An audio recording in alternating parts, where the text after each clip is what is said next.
Good afternoon. Welcome everybody to Elizabeth County City Council work session for September 9th, 2019. And I would like to ask Councilman Terry Schiff to lead some invocation, please. Let's have word prayer, please. Heavenly Father, we're so happy to be here tonight, and what a wonderful day you've given us today. Thank you for all the opportunities that it has provided. We ask that you be with us tonight as we conduct city business and as we go about our duties to make life safer and better for all those in our community. We pray for your continued blessings for all of our employees, everyone here tonight that endeavor in that task. We pray for those that are doing less than their best. We pray that they are encouraged by our prayers along with prayers of others. We know Janice with us tonight. We know she's still suffering and her family is suffering. And we ask that you continue to be with them and just help us in all that we do, and help us in that we do, the things that we do are pleasing to you. In Jesus' name. Amen. I'm sorry, Jan, I got choked up over that. Well, thanks, Terry. Me too. Okay, if you join me in the pledge. I pledge allegiance to the flag of the United States of America and to the republic for which it stands, one nation, under God, indivisible, with liberty and justice for all.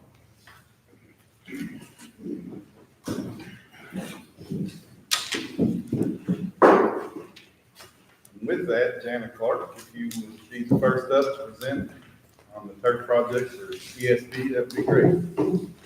Okay. Thank you, Terry, and all of you all that have kept me in your thoughts. Okay, I have a little bit of history, and then I want to tell you all where we are and what our next steps are. So when I went back to build, when we very first had a discussion about converting natural turf to synthetic turf at the sports park, it was back of spring 2016. And really, it was at that time, after about 4 full seasons at the park, that we continued to see a big demand to hold events on, especially baseball. We also realized at that time the struggle that we have with rainouts.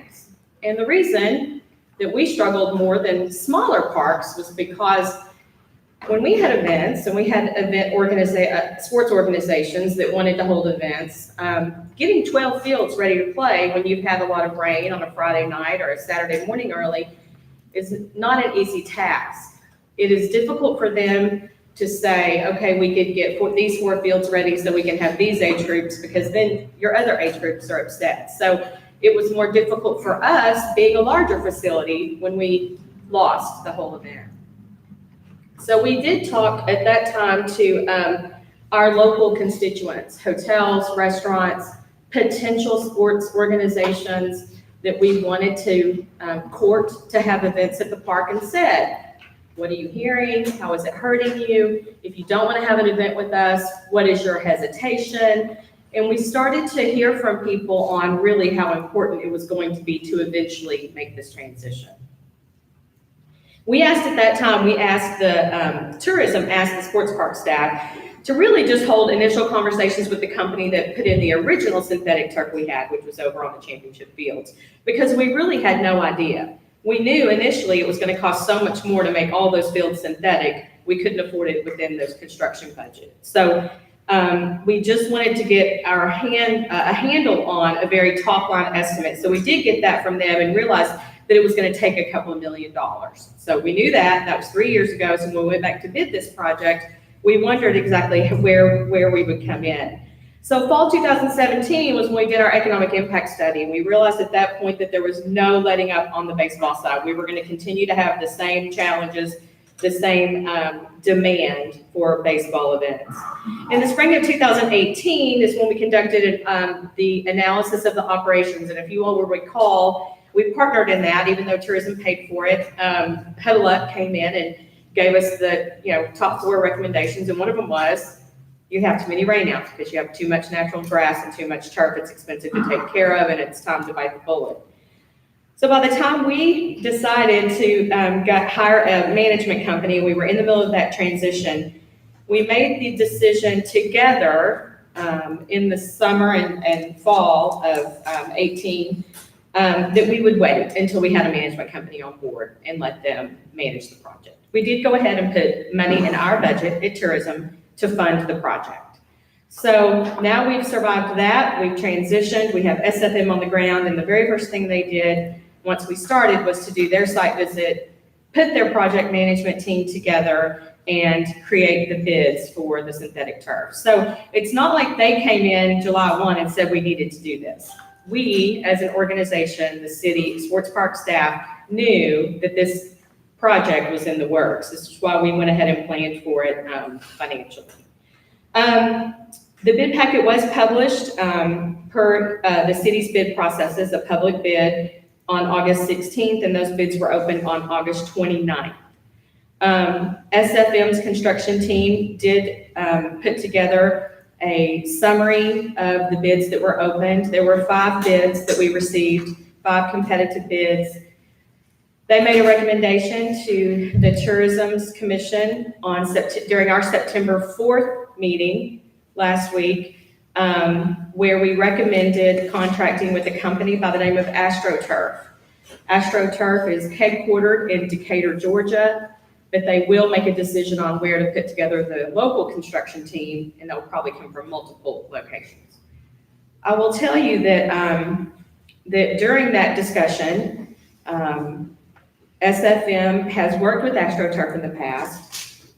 Our bids were very competitive. They were about what we thought they would be. The biggest difference is we have made the decision to go ahead and turf all 12 of the fields. Our budget was going to cover 10. We decided to go ahead and spend a little bit of the extra money out of our escrow account, which is our capital improvement savings account, in order to get that done with one mobilization, with one company, all at one time, and in one off season. We just were convinced we couldn't lose any events to do this project. This company just completed a project larger than this one, the new Panama City Beach Sports Complex, which just opened. I will tell you that a couple of our bids did not qualify. Their bids were not of the specifications that SFM had asked for, that they have put out. So really, it came down to a couple of companies that were very close. If we wanted to just do some of the fields, we could have done it under our budget. We made the decision with the support of our, Cindy's not here tonight. She was part of this discussion. She was there at that meeting as our city liaison to go ahead and move forward with this project. My understanding is that this is information for you all only, that there's not actually a formal vote that needs to take place. However, we do want you aware of where we are, the processes that we have followed, and what our intention is. And our intention is to move swiftly. A construction meeting will be held tomorrow, teleconference. We won't, SFM will manage that project. Their team that have managed their other construction projects will also manage ours. And we plan to have them mobilized by October 15th, and their deadline for completion is February 20th. I'm glad it's not my job to do that. And I'm happy to answer any questions. I know that was a very Reader's Digest version. I don't want to give you too much, but I want you to understand what we've done, how we've done it, and what we'd like to proceed and do. What is the investment for 12 fields? It's about $2.6 million. So the fields get more expensive the larger they are. So we did a base bid of the 6 fields that require the most play, the 250-foot fences. And then as an addition, we added the green quad, which is the next. And that was within our $2 million budget. The 2 large fields are what we've decided to go ahead and do while we have the company on site to do them. We asked them how much it would cost to do them if we waited. And it was about 23% more than that if we waited to do it. That's where we are. Kind of how long these fields maintain, as far as the longevity on the fields? So similar to the turf that we have there now, with an 8-year guarantee that it's tested every season. So the 8-year warranty that we have on the fields now, we haven't had to put any money into that, even though we've saved the money to do that replacement. It will depend on where, it will depend on weather, it will depend on testing, it will depend on all of that. But they will test them annually as part of the warranty. There'll be some equipment that will be not needed. There will be some different equipment that will need to be acquired. we need that to complete that process during construction as well. So when you, I'm sure you all probably do this anyway, but when you invest the 2.6 million, then you're immediately gonna change kind of what you advertise. Yeah. For the replacement someday, you hope to get 9 years, maybe 10 Sure. years. Sure. But you'll be ready then to replace. Yes, so so in doing the justification, kind of the ROI of this type of project, we looked back at how much the rainouts had cost us and spending and economic impact, and it's crazy that, 6 rainouts can pay for this project, because that's how devastating it is to this community. Not to mention that, correct me if I'm wrong, but that should cut down on some maintenance costs too, I would expect. So it'll change, and eventually it will be less. It will require a little more work in the off-season that we maybe typically didn't do, but at the end of the day, it is definitely a worthy investment, but a large one. I think it's great. Other questions for me? Non-bidders will be notified after. We wanted to wait till we had shared this information with you on public. That'll happen this evening or first thing tomorrow morning, and then we'll get to work. Thank you, Jen. Okay? Thanks, Jim. Thank you. Since she's here, and we spoke earlier, and she needs to leave. You will note, and we'll get into this later when we get into our alcohol discussion, but we had, as part of our policy, some requirements for the management of alcohol at the ETCB facility. Not really sure why that was included in our policy. We don't have any right or obligation to require, that anything of them other than, liability and alcohol insurance, which you said you've got. Which we have. Which you have, so just want to let y'all know in case just as long as she's here, I didn't want her to leave and think we're going to talk about ETCB, but just, you'll see that change in the proposed policy in front of you today, that we've just taken ETCB off of the policy. Because that's up to the board and the manager. Sure. And the insurance coverage is there, and I'm happy to answer any questions, or if I need to look at any policies after the fact and send them to you all, just let me know. Yeah, the fact is We don't even really know why it was. I don't even know why was it, because we had you with the state theater. Seemed like it was because we was considered. It was all still kind of new It when we was, were getting into all this. something like the ownership or Well, who built the facility or we something. well, It was Joe something owns like it. that. I can't. We had ponded it, And and maybe you're that wasn't right. the case then, because maybe we didn't own the building then, At because we that paid it off time, and we owe Well, it. That's That's exactly what it right. was. It was held by the holding company. Maybe that was Yes. why, that That's makes what it was. complete And then we sense. transferred it, Yeah, yes. yeah, so, anyway. That makes Yeah. complete That- sense. It does. Now Thanks, that. Tony. Yeah. I know, you're such a historian. Anyway, but so we just removed that. That's, that. Thank you. Yeah. All All right. right, Thanks, Janet. thanks again. And Dee Dee, I think that's a good segue for amending alcohol policy. It sure is, and Ed's gonna kind of lead off on that, when you get Jess involved, and Yeah, so this is, we're all gonna make this effort, to go over these, discussions, and it really is a discussion. I mean, we have a update to some of the policies, and I'm just gonna touch briefly on why administratively we think we need to make those changes. Dee Dee and Jessica, because Jessica deals with it on a daily basis, and they've really crafted more of the information. But I just want to give you on an overview. Right now, there are 2 policies that the city has related to alcohol in the community, directly related to city functions. And then, of course, we have our ordinance. The first group of policies the city developed related to the downtown area, and they generally deal with events that go on in the downtown, not specific to city properties, but just say there's an event area. The event area is defined. At this point in time, we're not proposing to change the overall event area, but just so the council, and this is really for Matt and Virgil a little bit, what the council did is they established a downtown festival area that said that's where alcohol sales can take place as part of the festival.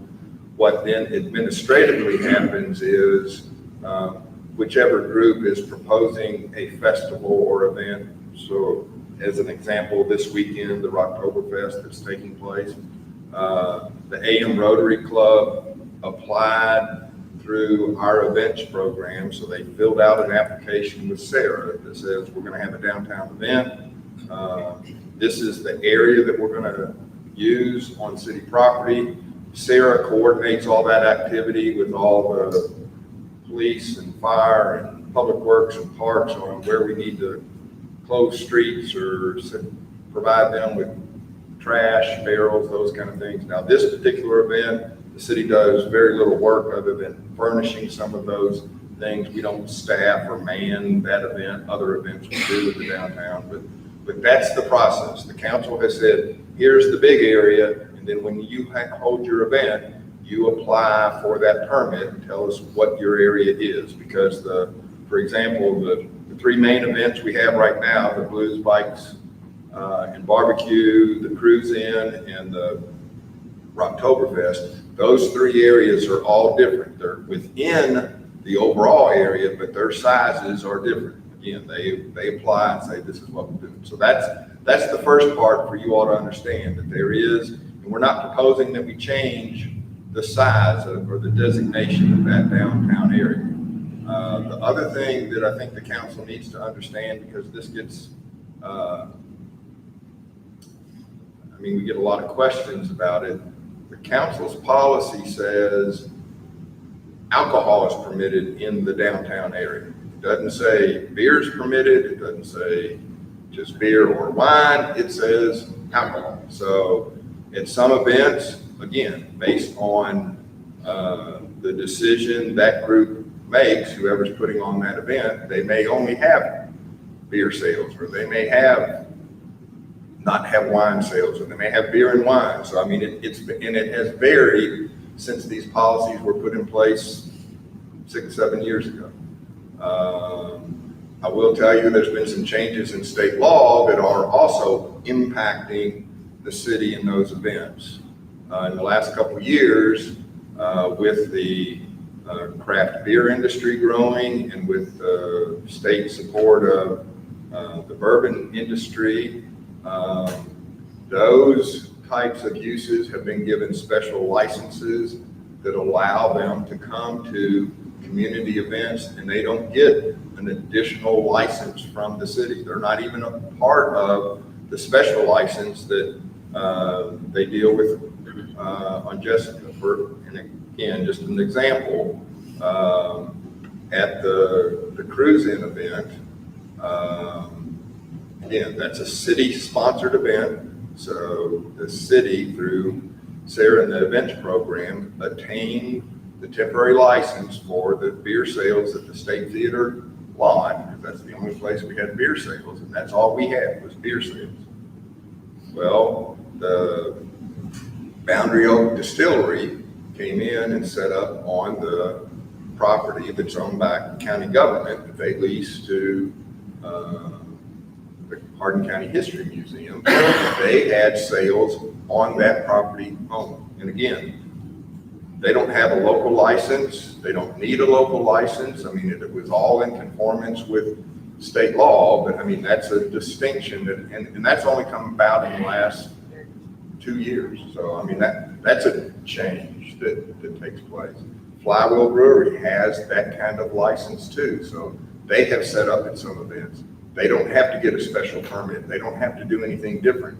Their license that they get from the state allows them to go to any local community festival event and set up and have sales. But that's by the drink. That's not their package stuff. So that's by the drink. So again, that's a change in state law that we've had to react to and deal with. The other, so like I said, I just wanted to make sure the council understood, though, the policy says alcohol. The other thing that, to make it clear that we have added to the listing of policies for downtown is the fact that they are getting the special events permit. It's required, everybody had done it, but we hadn't listed it in the policy, so we just thought that would be clearer if we listed that. One topic for discussion related to downtown, and again, I'll go through a couple points and then you all can ask Jessica and Dee Dee and I some more questions. There is now a new license that the state has developed called a Entertainment Destination Center license. The previous, there were only 2 locations that could have that kind of license up until the last 18 months. That was 4th Street Live up in Louisville and the Levee up in Newport area. Those were the only 2 licenses like that in the whole state. They made a change and said either a city can apply for this type of license or a private business can apply for it. The first 2 cities that applied for this type of license were Owensboro and Maysville, and they run their licenses completely different. They both designated an area. Owensboro has designated a 45 block area in their downtown. Maysville has designated a half a block. So that shows you that contrast. The other differences are Owensboro only allows the utilization of that entertainment district license on Friday evenings from 6 till midnight. Maysville allows it year-round, every day of the year. No, Owensboro, you can only use it on Friday nights. Right. Maysville is year-round. Now, this license, what it does is you designate the area, and then you can have open containers within that designated area. The advantage that it gives to local businesses is that if I'm in Palos Aires, right now, by their license, you cannot leave their premises with any kind of alcohol. If it becomes an entertainment destination center and that area is designated and a license is obtained, then I can walk out in Palos Aires and walk down whatever the center, whatever the designation is. Like I said, the examples that I gave you, in Owensboro, I think they have 15 businesses in their 45 block area that have a license. So if I'm at one of those restaurants or bars or whatever, I can, on a Friday evening, I can walk up and down the street in Owensboro with a drink in my hand. Is that just is that a city application or is that just like per event, say organization? No, you can, either the city can apply or a private entity can apply. For example, the 4th Street Live location, that destination center, that's a private entity running that operation. In Owensboro, it was the city of Owensboro that applied. The city of Maysville has applied. So we could apply as a city, and that's designated downtown event area that we currently have. We as could. an entertainment destination, which would allow the patrons of these restaurants And then, carry their drinks out without the restaurants having to have a special license that is on correct. top of what they already currently have. That is correct.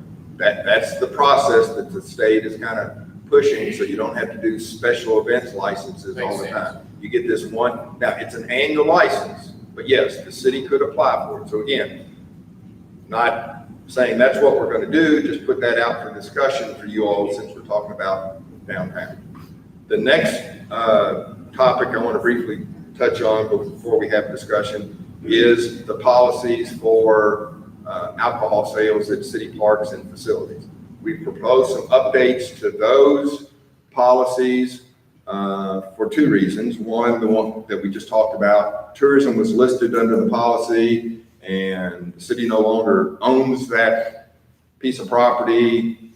Basically, the policy said the tourism board will follow state law and get licenses. Okay, they have to follow state law and get licenses anyway for their events, so not sure why we need a separate policy to tell them to follow the law. So, especially since the city doesn't own the property. The other thing that the current policy it says it relates to city parks and facilities, and it lists about 5 of our parks, so it doesn't list all of them. So it opens up the question, okay, the city policy is you can't have alcohol sales at city parks, and then we listed 6 parks. Well, what about the other 4? They're not covered under the policy, so we just thought it would be clear to say this applies to all city parks. That way we don't have to name them and not get a name right, or not remember to add a new name when we rename a park or add a new park or whatever. It just says this policy applies to all city parks. You can't have alcohol at city parks, with the exceptions that we made for out at the lake if it was a city-sponsored event, and at the sports park if it was a non-youth activity. So again, that's the clarification on the parks and stuff, is just to take all the names out so we didn't feel like we didn't list something properly. The third general topic for you all to know is, as I mentioned, there have been some changes in state law. So we feel we need to update the city ordinance relating to alcohol licensing and sales. Some of the requirements in state law that have changed are the number of licenses that we have in this community. So that has changed because of our population. And right now our ordinance has the incorrect number of licenses that are available. So we need to update that.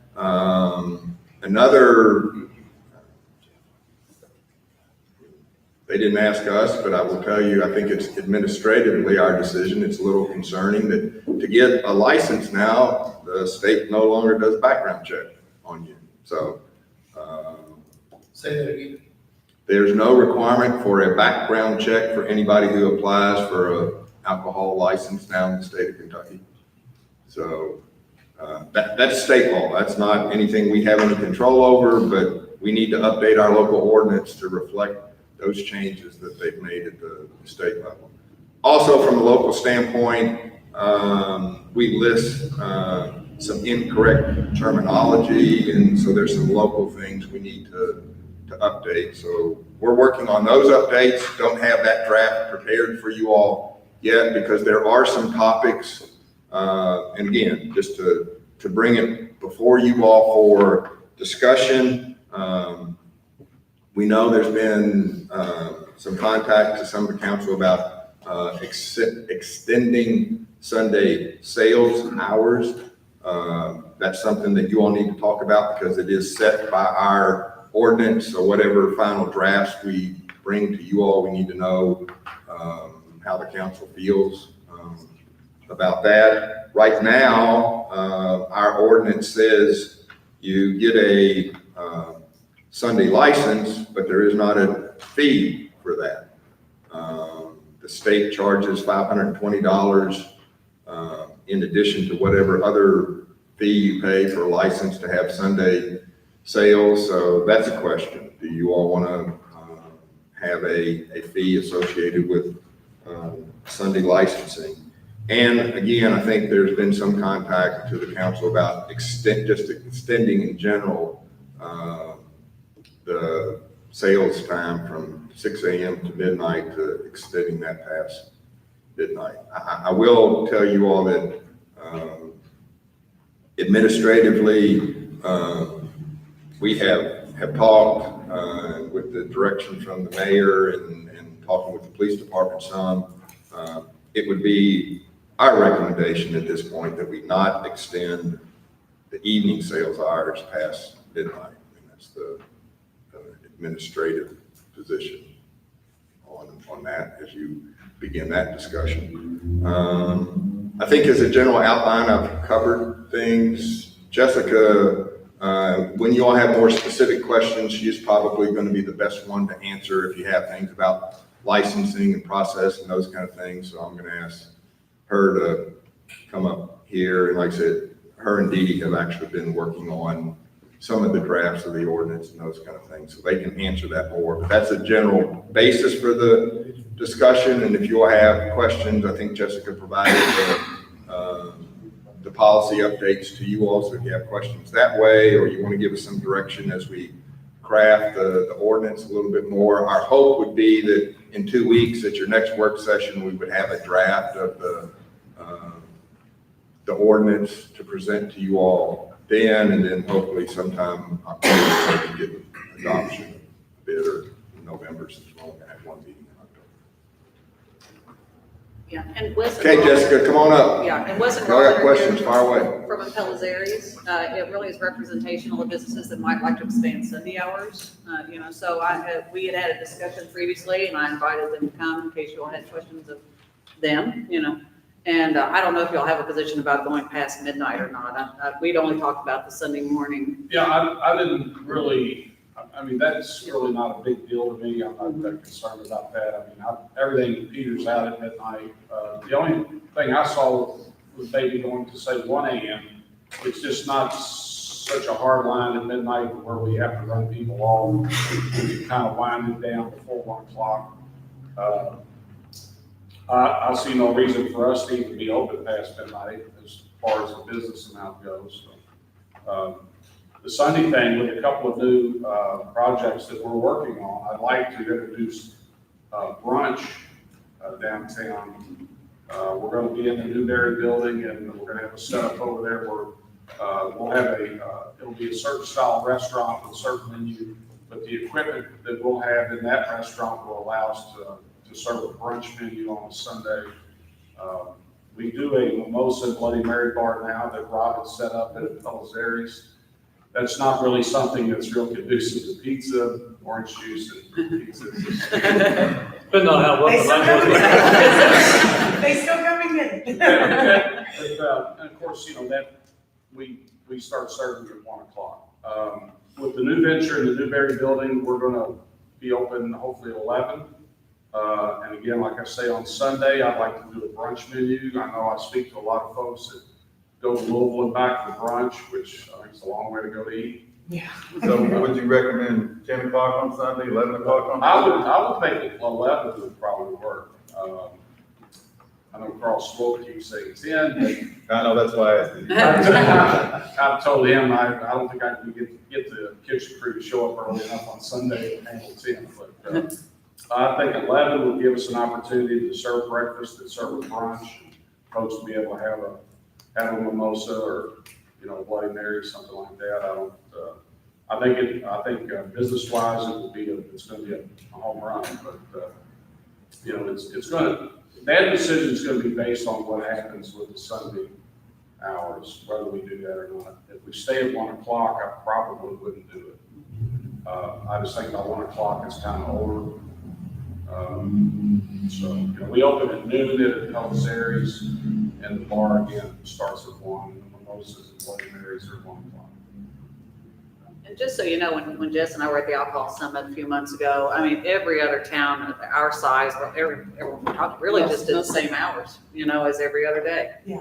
So, The majority Yeah. have the same hours. Yeah. On Sundays? on Sunday, yeah. Doesn't matter. Sunday's just another day. It's It's Yeah. another day of the week. Just from a consistency standpoint, for Correct. the restaurants to know and stuff, Yeah. it's the same hours of operation, so they don't have to, is it different on Saturday or Sunday or this? Most Yeah, and you have- communities have a blanket. You have a lot of people that come in from out of town. We do. We have a lot of people that visit from out of town on Sundays.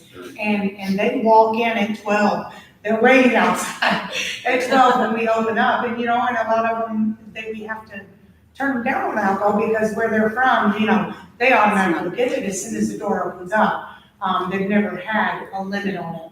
So it's kind of hard. I mean, we try to keep them around, until 1, but if that's what they're looking for, it's really hard to try to keep them around for a full hour to be able to enjoy the downtown, and everything that's going on around. Some of them just, go on and just head on back home versus, coming over from the hotels and hanging out with us for a whole extra day, versus just getting up Sunday morning and coming home. Yeah, so. I don't have a problem with moving it back to 11 on a Sunday and being consistent 4 hours across that. I've had other restaurant owners speak that it's confusing to explain. Yeah, we're clearly it's clearly just like he said about the Bloody Marys and mimosas, not everybody's gonna get it. But for the ones that like to have the full experience, it is a really nice thing to, be able to offer it to them, earlier time. So And it's, it comes down to a choice, whether somebody wants to have a mimosa. Yeah. and we've never had any problems of anybody being overserved, on a Sunday or any other day of the week for that matter. I've been bartending in this town for 15 years in multiple places, and I'm pretty strict and really serious about the alcohol service, making sure that people, have that amount that they're supposed to, that they don't leave the restaurant, in a state that's gonna harm somebody else. So I've never had a problem the whole time that I've been here, and I know Wes, has been in the business for a number of years, and he has not either, 39. so I don't want to tell that. I really, I opened my first restaurant in Lakeland in 1980. And, I've been involved in that in Louisville, Lexington, now Elizabethtown, Chattanooga, Tennessee. Never had an incident. I think the reason we heard before about keeping the time at that 12 or 1 o'clock time was the churches. But since a lot of our churches now got 2 or 3 services, so I don't know if that would be. And I think one of the things we did was, it was a process to ease into alcohol sales. Oh, absolutely. Yeah. And I think that we have. I think we've done a good job trying to manage it and to be considerate of businesses and people and their desires and stuff. And so I think that it makes sense to love it. Well, my history of the business, it's the other end of the spectrum, that's where the troubles are. Yes, it's that night, Yeah. it's after midnight, yes. The more controls. And again, here in town, I've got, we have a location in Louisville that is served till 4 a.m. Yeah. But we don't do that. But it's just there, we pay for the license for special events, or if something comes up that we want to be open later, but we don't really use it. Here, I see, there's really, to us, midnight is not an issue.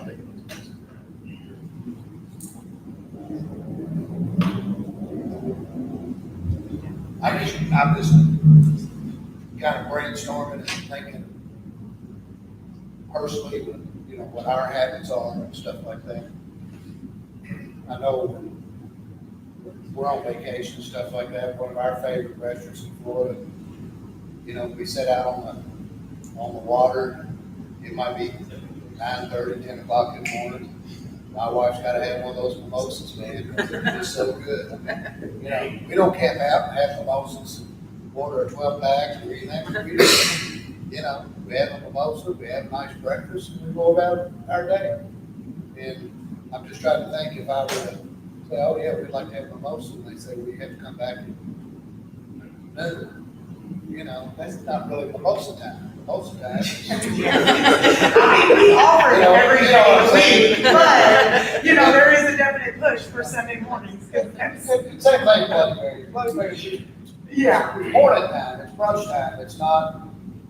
Well, it's more, and it's a pairing thing too. It's not like people are not, out to just drink and, have that intoxicating. That's not what it's about. It's a pairing thing with food and the beverage. And I just feel like, the way E-Town is going, that we need a little bit more of that to, People are coming in. this kind of, yeah. Let's go And get people pizza driving. and Bloody Marys. I mean, Yeah, and people driving, all the way to Louisville, like to Wild Eggs and places like that, where we can do the same thing here. We don't have to have them driving that far away to get that stuff.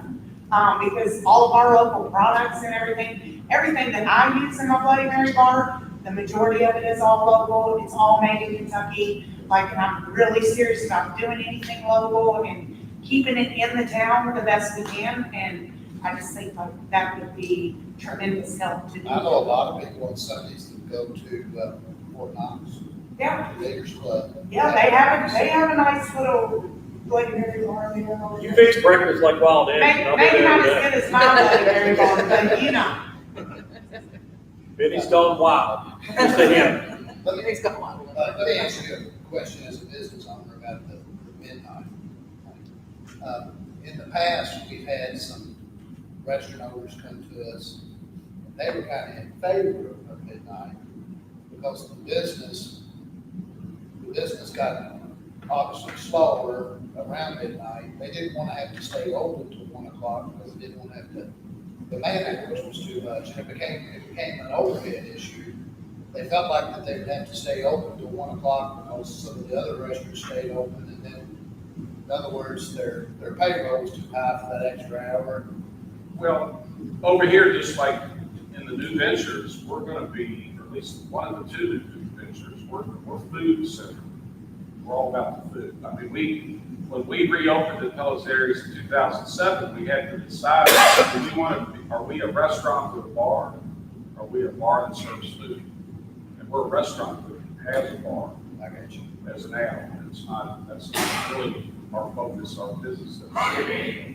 And people don't eat, you know.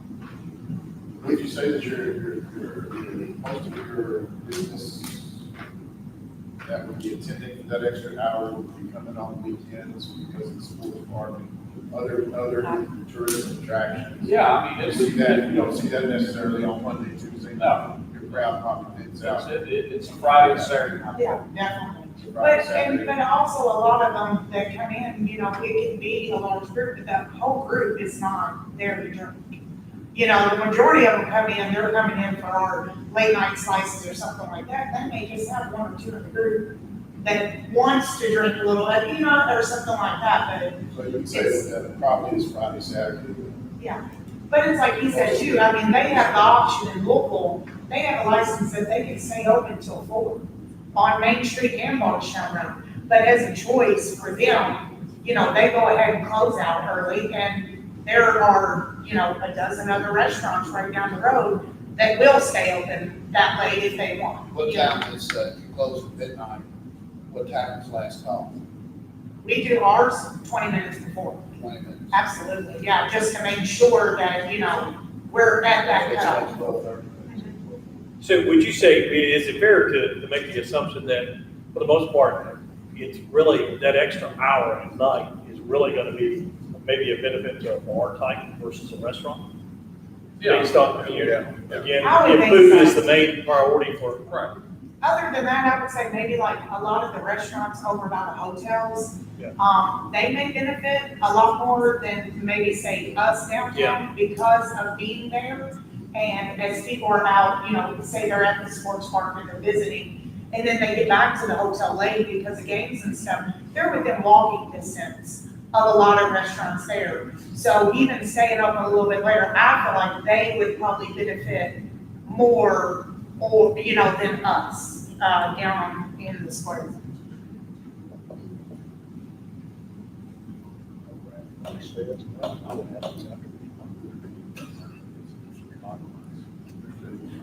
I'm comfortable with Friday, Saturday, Sunday, weekend. Still has a compromise. I mean, it's like we said, even if the weekends go till 1, it's not necessarily saying that we will stay open till 1. That's what I was saying. We would have to look at, you know, because a lot of people, the way our ships run, they don't want to be there.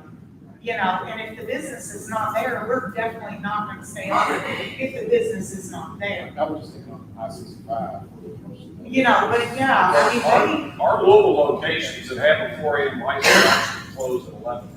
yeah, some of them, and So- unless there's a big event, like they had the zombie walk down on Marshall Road, and obviously, if the walk doesn't start till 8, you know, people are obviously gonna be out later than that. So I think they stayed a little The bit. hours were adjusted on weekends. But really, what does it matter? If we decided that it's okay to extend the hours to 1 o'clock, what's it matter? If you're saying Monday, Tuesday, Wednesday is no factor, what's it matter then? Why don't we just keep it? Yeah, because most people don't, I mean, they don't stay open If we late. decide we wanna make it 1 o'clock, why don't we just make it 1 o'clock every night?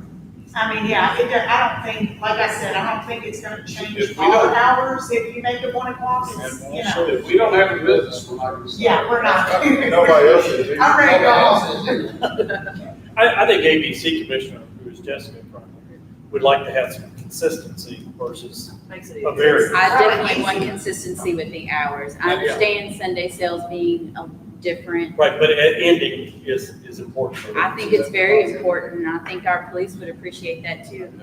David, you want to comment? Yeah, just the same, it's easier for officers to keep up with hours if it's the same every day. Yeah. You start to differentiate, I mean, officers gotta keep up with so much already, that's just one more thing they gotta keep up with. Not to put you on the spot then, because I know you don't have anything in front of you, if you've done any research, but what are your thoughts on extending that an extra hour? And what do you think that would do as far as call volume? You're right, I don't have anything. Put you on the spot, I know. Yeah, It's been a long time since I worked midnight, 1 o'clock in the morning. I really don't think it's gonna matter. From our manpower issues, it's not, we have no less manpower at midnight than we do with one issues at the cutoff and second shift. I don't really think it's gonna matter. The only time that it would come into play would be on a weekend, because let's face it, you know, it's kind of dead when you're talking Sunday through Thursday. Things start to pick up that time, you know, on a weekend. I don't really think it's gonna matter. I really don't.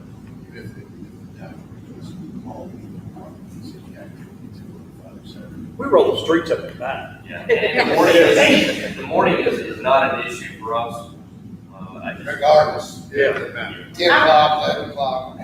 Would be the only thing that I would say, and I haven't talked to Wes about that, but the only day that I would see us maybe staying later would be, you know, something like that, that was, you know, a special event for a special holiday or, you know, something like that, but Well, we had to take that into consideration for fireworks too.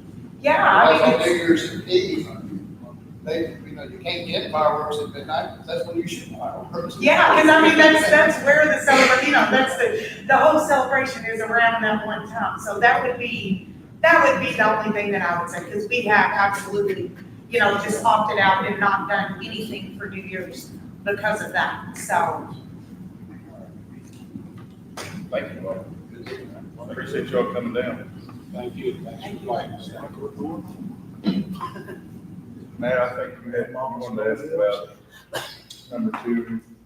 On the other parks and facilities, where you have down here, number 2, it says, alcohol, malt-based beverages, and wine only may be allowed to be sold at Freeman Lake Park during approved city-sponsored festivals and concerts.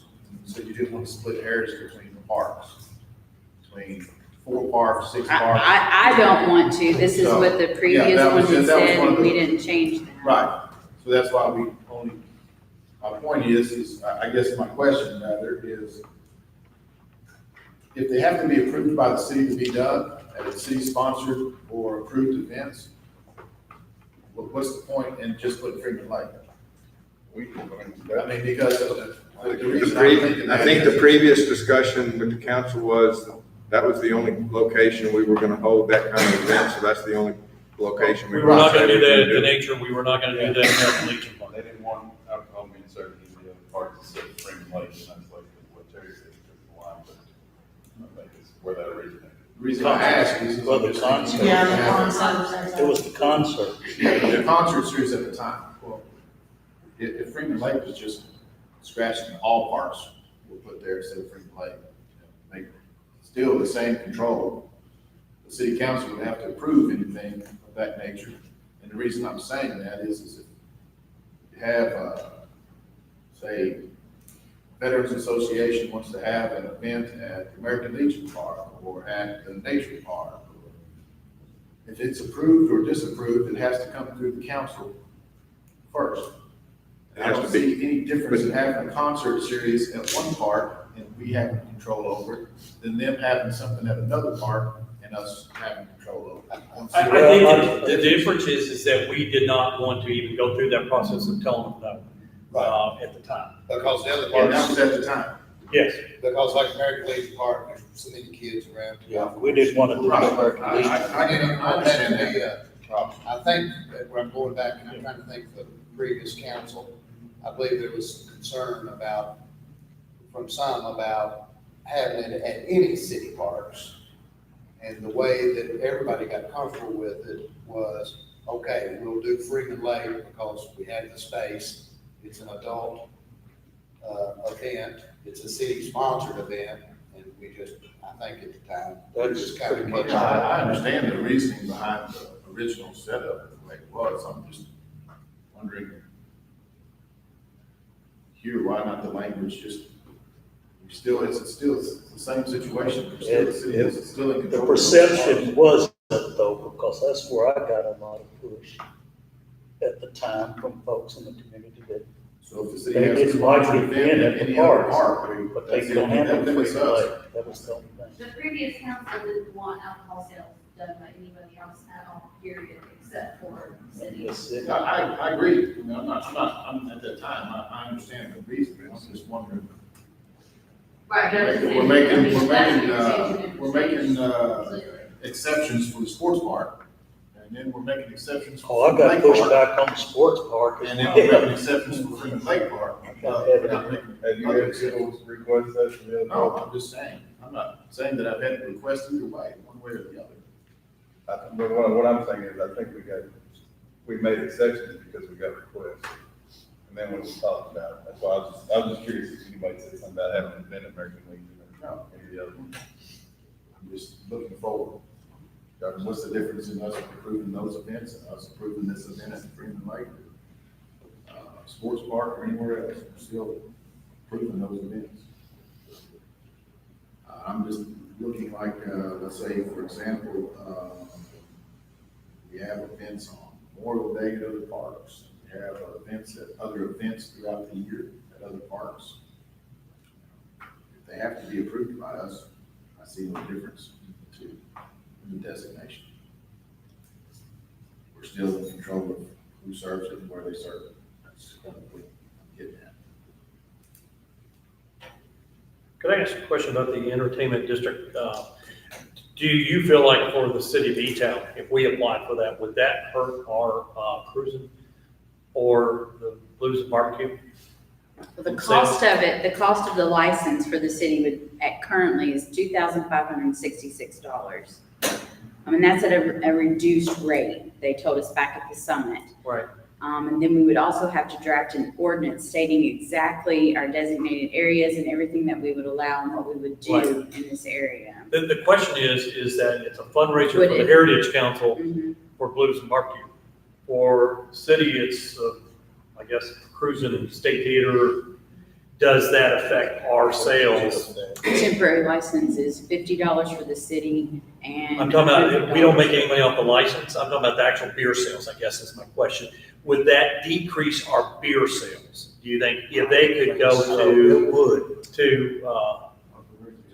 in those A areas, restaurant, grab a beer and go yeah. out? I would say Sure. to some Yeah, it extent. would. Okay. Not if we raise the tax. Huh? Not if we raise the tax. People don't pay attention to that syntax. Now, I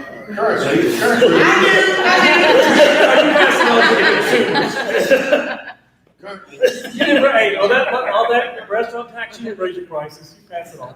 I paid it. We indirectly compete with those events. Yeah. I don't want to directly compete with them. No, Right, I got you, yeah. Sure. I don't want people, and it's because we easier. go out of our way. The first year we were open, the Blues and Barbecue, we hired security Absolutely. to keep people from violating our liquor laws by bringing things in Yeah. or people taking things out. We handled that ourselves this year, so, and we had multiple points of egress, they're Yeah. coming in the back door and front door, going out the front door and the back door, so we have to watch. Is an entertainment district, is what it's called, entertainment? Entertainment. Is that easier on you all as a downtown? I don't know why I'd want someone leaving with a drink, though. Yeah. Yeah. Well, the biggest thing I don't too, Owensboro has a specific cup. Yeah. So then that way it's controlled by that cup, because we still have rules in place during the event for the police benefit. There's a certain cup, so we can recognize that and make sure it's plastic. Right. I would think For that safety, so Yes. they would still have to police it to some degree Right. within their businesses to make sure it gets poured into that cup. But as the business owner, would you don't want somebody leaving with an open container and an open. No. I don't think you want anybody coming in with one either. There's a lot coming in. The only thing I was gonna say, the only thing I would think for us is because like where our patio is, I mean, Yeah. people love to be outside. Right, Then a lot of people automatically assume that they can take their drink out into our parking lot. So if we were a part of that, then we wouldn't have to watch that as much. Right. Wouldn't be as bad, because you know how people want Right. to smoke, and they drink when they smoke, and they just, we have signs posted everywhere that says no smoking and no alcohol on this point, but they may have a beer in their hand and they go out with that cigarette, that would be the only thing that would probably make it easier on us, because they could actually take our beverage into the parking lot and still smoke if we were part of that area. I think in Owensboro, they told us they've got 15 restaurants and bars in their designated district, and I think only 12 of them actually participate. So some of them. Yeah, because that's what I was. So some of them have made the if we were in business it. decision, I don't want to do that. Yeah. I don't want to sell and let somebody walk outside, but some others have. So the individual businesses can make that determination. Yeah, because what they do, what the city. city of Owensboro does is what Sarah was saying. The license is in the city's name, and it costs $2,600 a year to get it.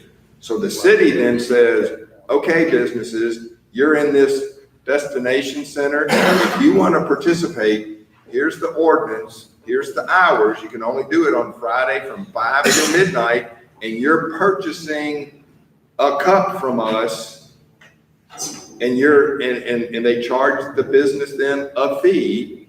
And if they want somebody to walk out on the streets of Owensboro with an open container, it has to be, and it's a bright green color. They named it the district, so it's got a logo on it and stuff. So again, that helps the police department saying, oh, wait a minute, they're in the designated area.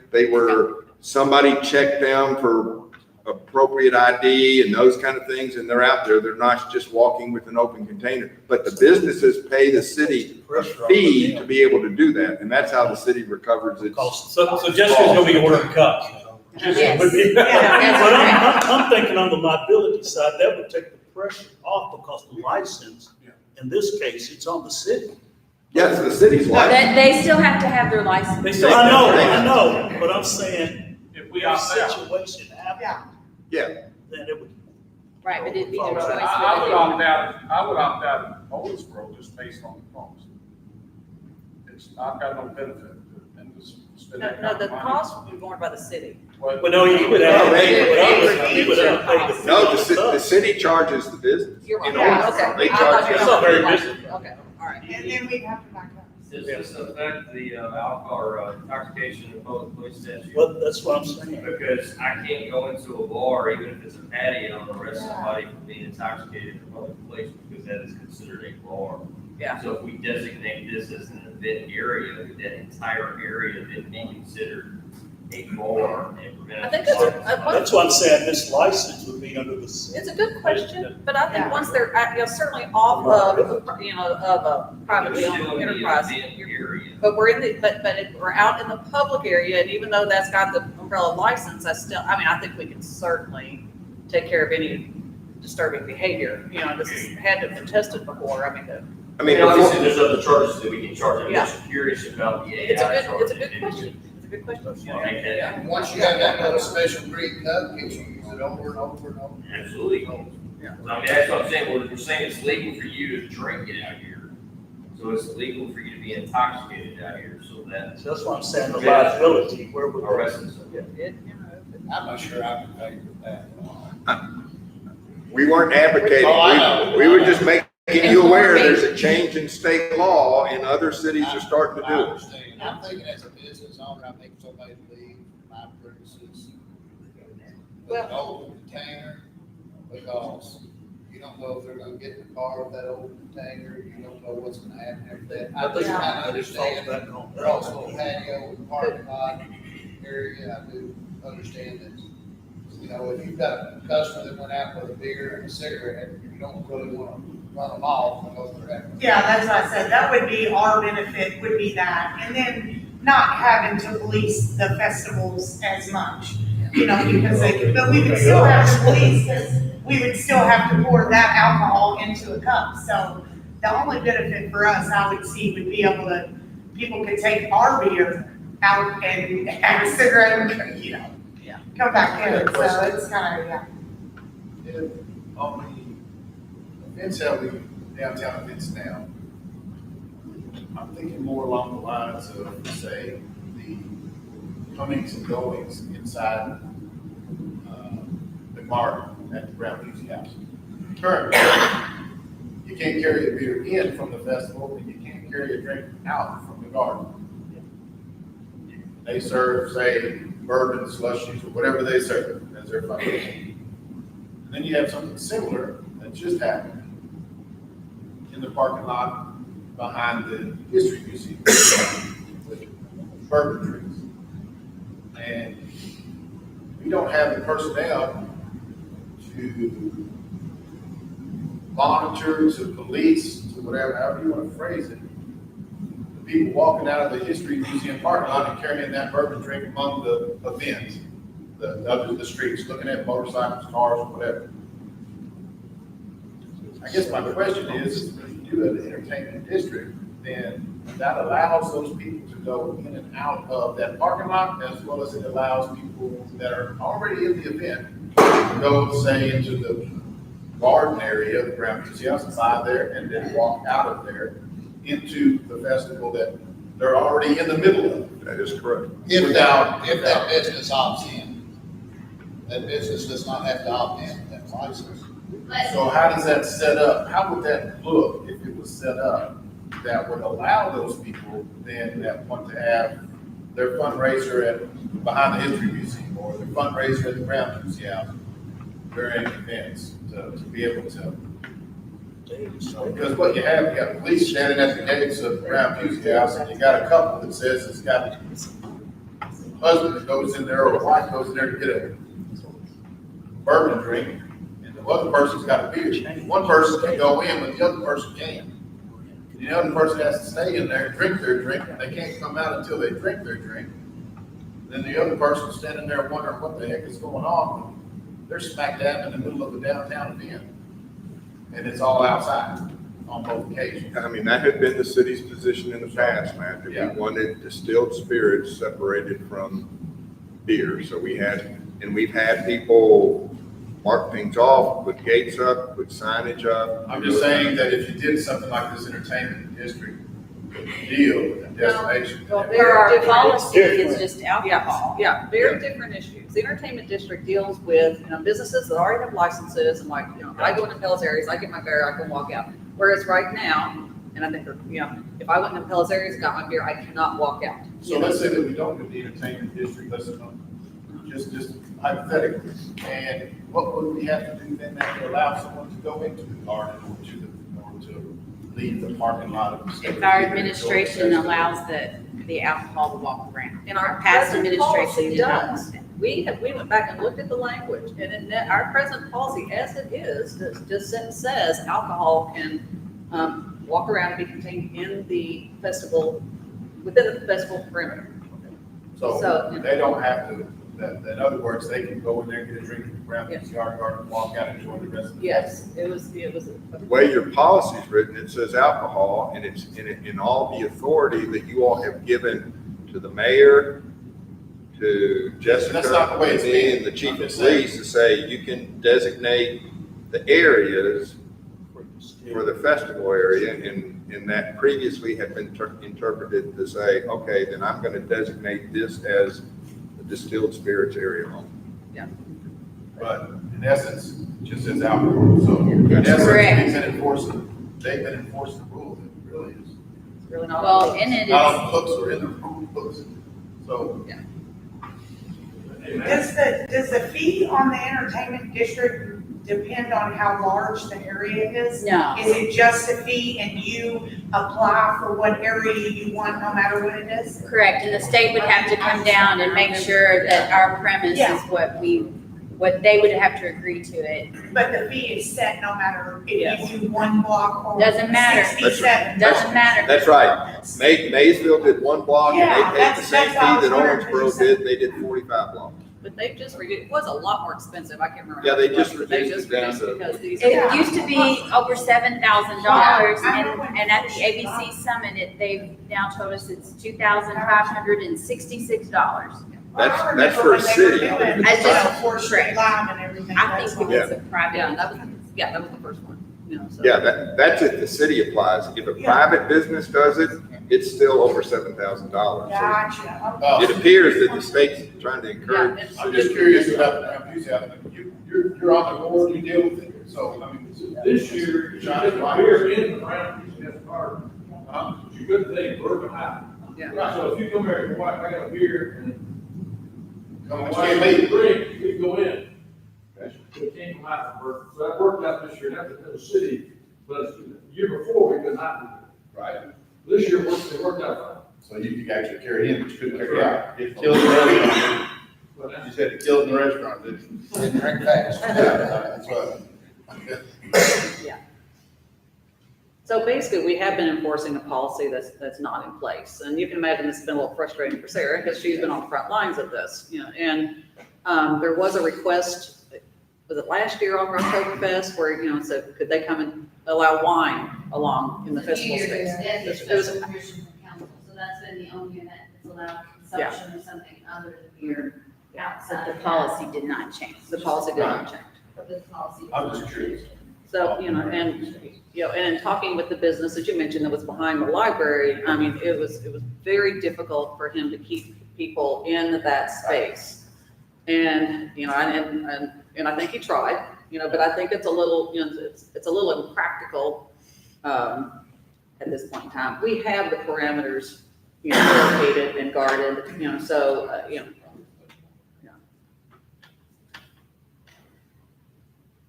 So that's the question. If y'all want, if you want it that way, we've got to change the policy. Would you see a problem with them going into the garden and then not walking out into us? You know, what's the difference? We have plenty of police presence out there by the gate anyway, so. Yes. Yeah, and Dave, correct me if I'm wrong, but. It's just for special events. I'm not saying this is, Yeah. Oh, yeah. all the time. I'm just saying, you know, for these festivals. But for Blues, Bikes and Barbecue, we had one arrest and that was really a fight, you know, I think. Is that why somebody was arrested? So more of a We had disorder. very few problems at any of these events. And I mean, it's been like this, it's sort of, I mean, people have been murdered. And in all honesty, if you're keeping liquor, which obviously has more alcohol in it, you're asking them to consume faster in 1 year. Instead of possibly taking it and sipping it, Yeah. it's hurry to finish your drink because you can't walk out here, which was our initial argument the Yeah. first year. Well- So allowing consumption outside of beer gardens. Yeah, well, let's just say Boundary Oak says that, you know, probably the alcohol content in their cup is the same as a beer or glass of wine because they're One putting shot, shot in there one and then wine, lemonade or punch All or, the you know, that kind of thing, you know, so. They don't charge any less, but. I don't know.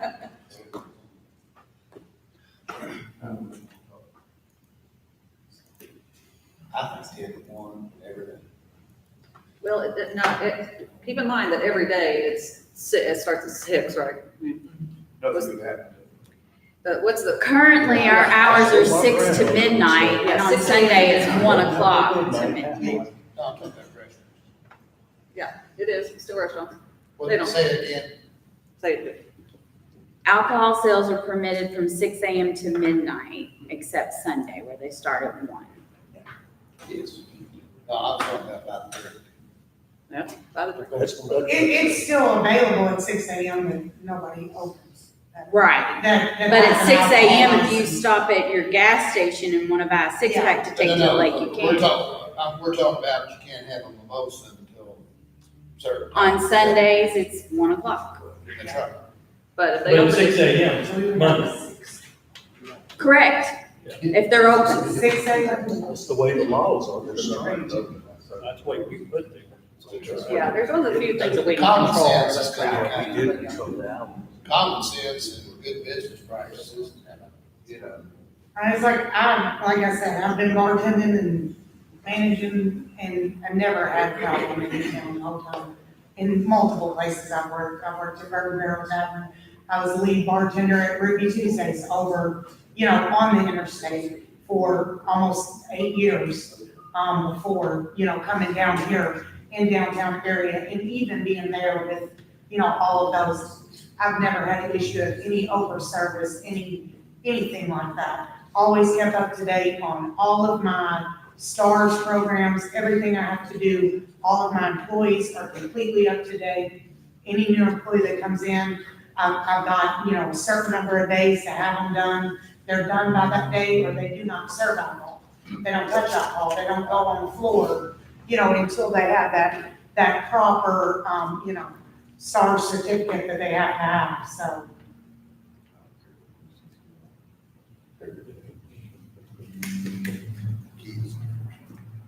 I want to point out another significant difference in the proposed policy regards the State Theater.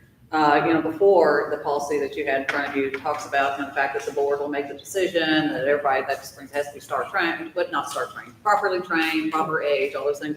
We now, I know y'all know this, but just for the record, we now, as a city, we operate the State Theater, and we have an annual license that allows us to serve alcohol by the drink. And because of that, and because of the KRS 243.110, no one else can come on that premise and sell or give away alcohol. So I'm just noting that for the record, but that's a big difference in the policy that you have in front of you. If caterer is used, it was in the policy that you sent previously, that dealt with the State Theater and tourism Yes. bureaus. So, let's say, the State Theater has a catered event, from anybody else that comes in, so you're saying somebody rents the facility out for a wedding, or rent it out for any other purpose, They have to get the alcohol through us.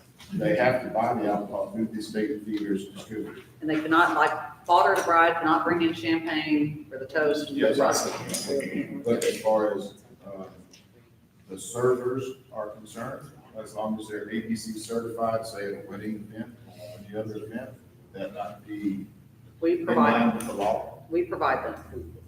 It's a licensing issue. You can't have competing sales on a licensed premise. So if we were to give up our license, then, for instance, Back Home could come onto the premise and sell, with their catering and alcohol license, and sell alcohol.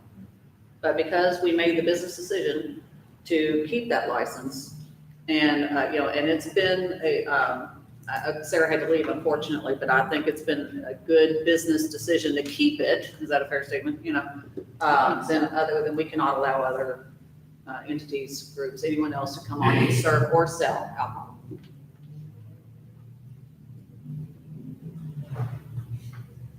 Very good. Thank you all. Okay, we'll finalize the policies. We'll work on the ordinance. Like I said, the goal is maybe in 2 weeks, have a draft out to you all. So if you want to share some of those comments back with Jessica while we're doing that in 2 weeks, and we'll, again, present at a work session, try to finalize things so we adopt all this in October.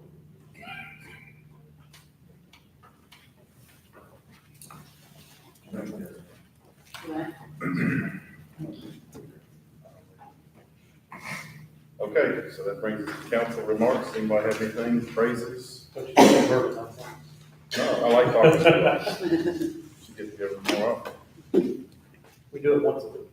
It's not for you. Anybody? Today was Airborne Day, and made a little note of something. I can't remember the name though. They keep track of their traffic. And they had I thought it was a that came in, and it was called Copperhead. You know who that is? That's the people that come in on those bat studies to make sure we're not killing bats. So somebody must have something going on, because Copperhead was here doing bat studies. They also had a really cool thing.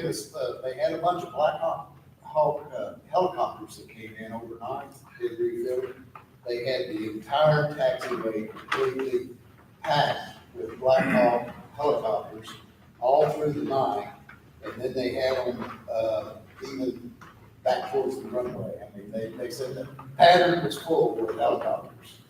They were all out of Fort Campbell and doing some things. But anyway, a lot of really good things that you'll hear about here pretty soon with the airborne and the airport. And they have accepted a bid for a construction company to do ILS. So Very good. Everything goes wrong. That's been a long time coming. Mayor, I'd like to thank everybody, Alan, Mayor Burbridge, dedication. A big thanks to Scott, Ed, and others that were part of that. I mean, that building, if you haven't been out there, wow, I mean, it is nice. Scott, great job, really, really. Yeah, Scott's group, Seth's group, Don Hill's group, Ed did work on that. That was a good team effort. And it is a pretty building.